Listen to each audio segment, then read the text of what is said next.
This is Heart-repreneur Radio, maximizing your personal and business results by leading with your heart. With your host, Terri Levine.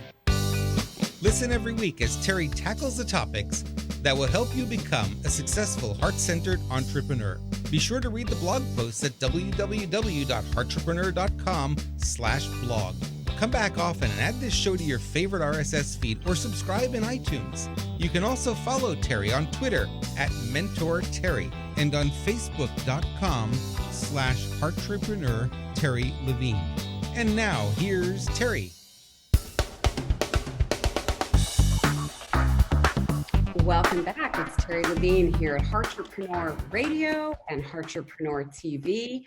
And just totally here to remind you to stay present, stay focused on what is working, what is going right, how can you be of greater service to people who buy your products, your services. How can you really help, not just prospects, but to even do more for your current clients, patients, or customers? This is not about being transactional. It's about coming from the heart. So today I have as my guest David Schwerin, and he resonates really well with people who are interested in spiritual subjects. And after all, heart-repreneurs, we are spiritual, not necessarily religious, right? He also is really up on business and current event-oriented listeners. So therefore, he is here with us as heart-repreneurs. He masterfully actually combines the two subjects, and I'm really excited about this because not many people do. And he's going to touch on things that are relevant to our lives, talking about changes that are needed to happen. He's done, oh my gosh, just tons of presentation, been in the media everywhere that you can imagine. I found him on podcasts and a radio show. He's a regular contributor to the Times of India's Speaking Tree, which is one of the largest spiritual blogs in the world, has over 1 million subscribers. So we're super honored to have you with us today, David. Welcome to Heart-repreneur Radio and TV. Thank you. I'm really excited to be here. Well, I'm always curious, how did you get down this path? How did you get into spirituality and blending it with current events? Because that's very unusual. Well, my career started in the financial area, in the investment world, actually, and many decades ago. And for whatever reason, I, at the same time, was interested in understanding ancient wisdom and how that plays out in our life. So the two areas, I began studying and working in both of them, and have continued that to the present time, although one has gained prominence over the other. Yes. Yeah, I can get that. So you said something that I was reading that's so much like me. I am very, very spiritual, and yet I'm not really a part of any organized religion. Do you see that as something common, or is that unusual? What is your experience?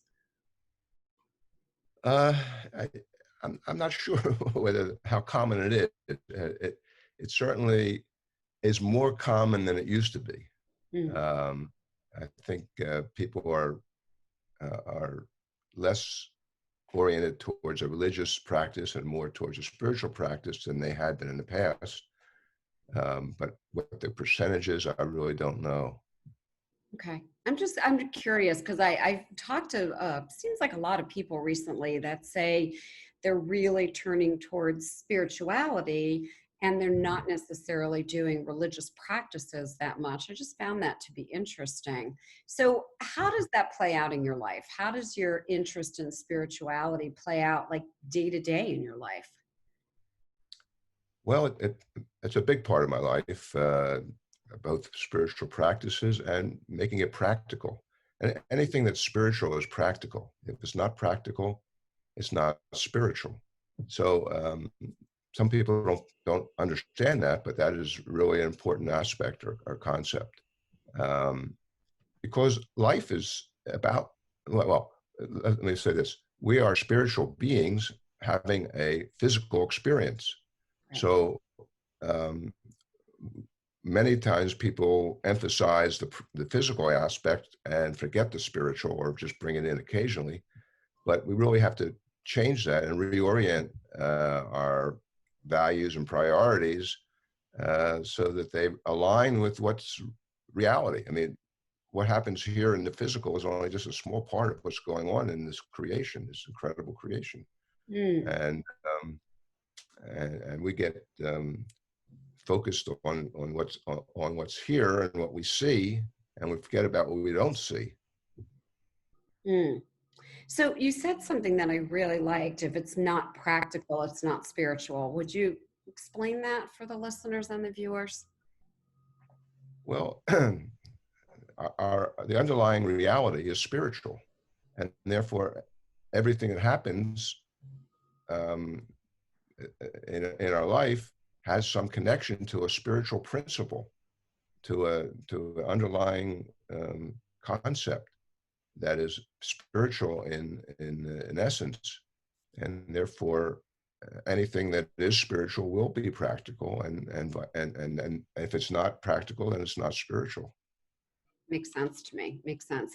How does the law of attraction tie into what you're talking about? Does it? Well, to some degree. Um, and there are different variations of the law of attraction. So it depends on what you're really talking about. And there have been recently some uh, fairly high level critiques of the law of attraction, saying that it is not as it's made out to be. Mm. So it certainly, we do attract to us what we need, for sure. Mhm. And we attract, we are guided, each of us, by spiritual beings, and they help us in whatever it is that we're doing. They help us to manifest what we need. So from that standpoint, we attract, whether it's new clients, or whether it's a new set of clothes, or whatever it is, we will attract it, because the universe is friendly and they're trying to help us. and and sometimes that help comes in the form that we don't really like at first, that we put off. But if we surrender to it and go with it, we'll find that it works out for the best for us. Yeah, it's interesting you said that. Gosh, maybe like 25 years ago, I used to, in my life, try to make everything happen. I was like pushing and pushing. And about 25 years ago, I really learned to just surrender, give over to the outcome, and just to live in this very peaceful place. And I don't know, maybe you can talk about this. Things started to manifest a lot faster, and I just feel a lot more peace. Any comments about that?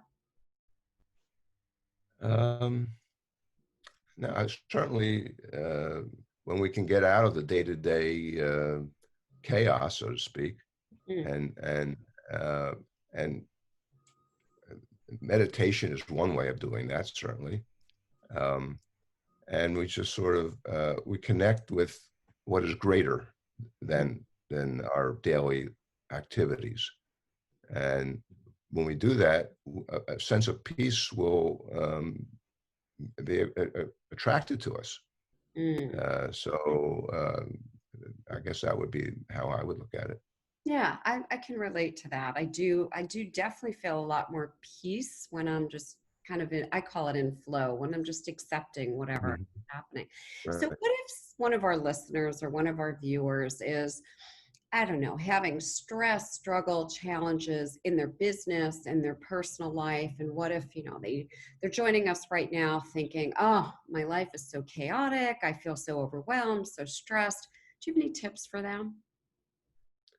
Well, my message and most of what I do is based on knowing yourself, Mm. and that means getting to know who you are, what motivates you, what frightens you, um, looking at those things at as deep a level as you can, And and the initial reaction to many people is, I don't want to go there. Uh, but that really is the key to almost anything that happens in life, is knowing yourself, what your weaknesses are, what your faults are, looking at them, trying to understand them, why you have them, why you react the way you do. And you may need some help with this. You may need a mentor or psychological help or whatever, because if we're in the midst of this chaos, it's going to be hard for us to be objective and to really pinpoint what will help you. So having a mentor, having some professional help may be what's needed. Mm. But the key is doing the work of looking at yourself. And you'll find, even though at first people shy away from this because they don't want to see their imperfections, although we all have them, when you do it, it becomes empowering and liberating.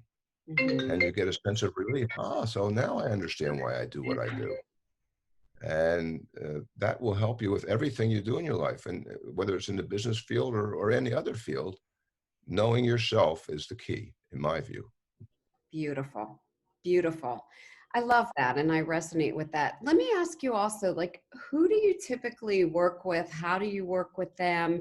And let's also, before we continue, just tell people how they can connect and reach you as well. Well, I have, for the last 22 years, I have been working with spirit, which sounds a little strange perhaps, but I connect with my higher self and guides, and have been blessed really to be able to ask them anything I want and get very forthright, clear answers. Sometimes they go much beyond what I expected. And so that's my source of information and guidance and what I need. But there are plenty of people walking around who are ahead of me and probably ahead of others who can give you the same kind of guidance and mentoring. And and when you're ready for that and sincere about it, that person will show up in your life. Mm. Um, uh, Again, the universe is friendly, and when you're open to these things, they'll find a way of getting to you. So that is really, we all have free will. We don't have to go down this path. Right. So, but it's when we want to, when we're sincere about it, then we'll find that there will be openings, and the right person will appear. Mm. So let's say that a viewer is tuned in now and it's like you've appeared in front of them and they resonate with you. How do they make a connection with you from this point? Well, the best way would be through my website, which is called consciousthinking.com. Mm. Consciousthinking.com. Excellent. And there you can email me through the website, and I'll be happy to respond. And I think that's probably the best way. Perfect. I love that name, consciousthinking.com. I love that. So let me ask you one other question. We were having a conversation in a Facebook group. This was over the weekend. And someone was saying that they really felt like if you had conscious thoughts, that lets you be more awake. And I'm like, what specifically might that mean? What's your take on that? If you had conscious thoughts, you would be more awake. Well, I'm not sure exactly how to answer that. If conscious meaning that you're aware of what you're saying. In other words, some of us just act unconsciously. We're not aware of what's going on. So that to the degree that our awareness is increased, we're better able to respond and to interact with people and to manifest what we want. If it's not conscious, we won't be able to get that kind of thing. That's perfect. That resonates. Now, what about beliefs. How do beliefs tie in with consciousness, with spirituality? Like we all have beliefs. How does that tie in? Well, we all have beliefs, and believe it or not, we have distorted beliefs Mm, and misconceptions that affect our life dramatically. And these are developed over our lifetime from early childhood to adulthood and adolescence. You know, we're conditioned to believe certain things from our parents, from our religious teachings, from wherever we interact. And we have to look at those beliefs and say, are they true? mm, Most of the times we just accept them and go acting on them, and our actions, our behavior is tied to our beliefs. So if we don't really examine them and say, no, is that still true? Maybe it was true when I was younger. Is it still true now? Maybe I couldn't do something when I was younger, but I can do it now, or I can do something differently now. So a key part of the spiritual path is looking at your beliefs and saying, what's the truth here? Do mm. these still apply to me? Are these still things I want to act on? And once we do that, we can, look through them and let the ones that no longer apply or are no longer helpful go by the wayside, and stay with the ones that are accurate. And it's a constant process. It doesn't end with one go round. Yeah, thanks for saying that. I like how you called that this distorted beliefs. I actually resonate with that. I have a sister who's very, very smart, Mensa smart. So when I was in school, they'd always compare me, right? They'd be like, oh, Lynn's so smart and Terry isn't. And I grew up with a belief that I was stupid, which I didn't recognize until I actually did a lot of spiritual work about 20 something years ago, 25 years ago. And, I really looked at this and I thought, stupid. Like I have 4 college degrees and 12 certifications, and I have a successful business. And it was really interesting that I just had continued, not even consciously, with that belief. And then once I saw it, kind of like the elephant in the room, I could work with a spiritual mentor and, kind of blow the belief out of the water. So, do you help people if they have a quote distorted belief or a false belief, and to look at those beliefs and to perhaps shift? Yeah, I mean, they really need to look at that. One example that comes to mind is my wife, who was very, very bright. And she was taught from when she was very young that girls are not good at math. Mm, So she, avoided math and didn't think that would be her strength. And of course, that wasn't true. So that's just a small example of a belief that we're given yeah, that's told us, and we accept it too often and don't challenge it, don't look at it. yeah. I love this about challenging our beliefs and stopping and noticing what they are, and then asking the question, is that true? Or in some cases, is that still true? I've noticed even for myself, I'm an avid journaler. Things come out and I'm like, well, that's something my parents told me when I was a little girl. Like, why am I still carrying that around? And it's very freeing in my experience to be able to pick and choose what is a true belief for me? What do I want to continue to believe, or do I want to replace a belief? Does that make sense? Absolutely. And again, it's a process. It takes time to sort through that and to really look at it. Um, and again, that's where somebody who can help you, who's objective, they can probably pick up more clearly or quickly Right, that what you're believing is really not an accurate one, and right. you want to look at it, re-examine it. And what, Sometimes we get so caught up and are so um, conditioned mm, that we just accept it as must be true. right, right. And I'm really glad you said that because prior to hiring a spiritual advisor, guide, mentor, I was trying to figure this out on my own and I wasn't really getting anywhere. And once I worked with someone, just very quickly, I started to shed things and just to really be more aware and more conscious and to choose my thoughts. And literally for me, it has been life-changing. I'll share one other thing with the audience. A lot of times when people come to me, they want business advice, since that's what I do. And they're waiting for me to give them the business advice. And I say, well, first we have to work on your beliefs and your mindset and your thoughts. And I'm like, what? Like, all of that is the foundation of having not only a healthy business, but a business where you attract your ideal audience. And I don't mean by you sit around, in osmosis, they come. But I just do believe that you need to be aligned. In our last minute or so, anything you want to say to that? Well, just that,